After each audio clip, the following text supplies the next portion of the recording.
Podcast livre Divergent, tome 1 de Véronique Arros. Présentation du roman. Le titre en VO du roman est Divergent. Il est publié aux éditions Nathan dans leur collection Blast. Je lui ai mis la note de 10 sur 10. Quatrième de couverture.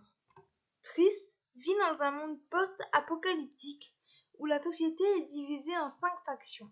À 16 ans, elle doit choisir sa nouvelle appartenance pour le reste de sa vie.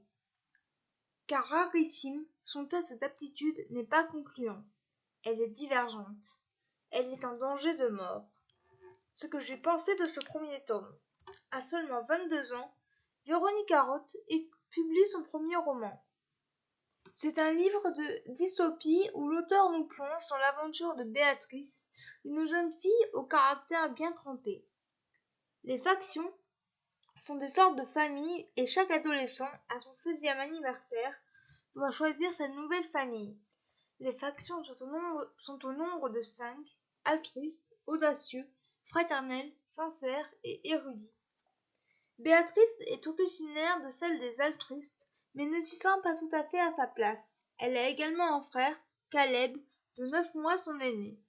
Chaque faction prône ses propres valeurs. À l'âge de 16 ans, elle doit choisir sa nouvelle faction dans laquelle elle restera jusqu'à la fin de sa vie. Alors qu'elle passe son test d'aptitude pour l'aider à choisir sa nouvelle faction, celui-ci n'est pas concluant. Elle est divergente et va mener un véritable combat pour échapper à la mort. Quand elle arrive dans sa nouvelle faction, Triss, elle se nommera comme ça car elle n'aime pas son prénom d'origine, rencontre un jeune homme du nom de 4. Entre eux, va se tisser une relation très forte, mais cette relation ne prend pas une part trop importante dans le récit. Il y a quand même pas mal d'action. Les 435 pages de ce roman sont mêlées à la fois d'action et de romance entre les deux personnages. Véronique Arros arrive à nous tenir en haleine jusqu'à la dernière page. En ce qui concerne les personnages, j'ai trouvé que Triss était une personne très sensible malgré le côté guerrière qu'elle montre aux autres. Mais en réalité, c'est une jeune fille qui doute quelquefois de ses capacités. C'est une fille à fleur de peau, mais qui se bat avec acharnement pour les gens qu'elle aime. 4, quant à lui, est un jeune homme assez mystérieux. Il ne montre pas facilement ses faiblesses aux gens. Il sait ce qu'il veut et sait ce qu'il ne veut pas.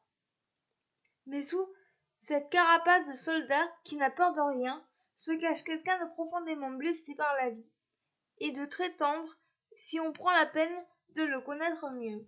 Triss se fait également des amis et aussi des ennemis. Sa meilleure amie, Christina, a un caractère fort et sait ce qu'elle veut. Ses autres amis sont d'un naturel calme et réfléchi. Ses ennemis, Molly, Drew et Peter, se comportent comme de véritables vipères et vont mener la vie dure à Triss et ses amis. Pour finir, si vous aimez les livres à caractère science-fiction et dystopie, ce livre est fait pour vous.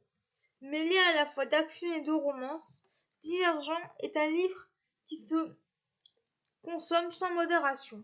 À lire. Les points forts de ce roman, l'univers post-apocalyptique, les personnages super attachants, les travers de la société humaine qui sont évoqués. Les points faibles de ce roman, le fait que 4 monte un peu trop vite dans les tours. Voilà, c'en est tout pour ce podcast. J'espère qu'il vous aura plu. N'hésitez pas à me donner votre avis dans les commentaires sur YouTube. Et je vous retrouve très bientôt pour un nouveau podcast. Ciao!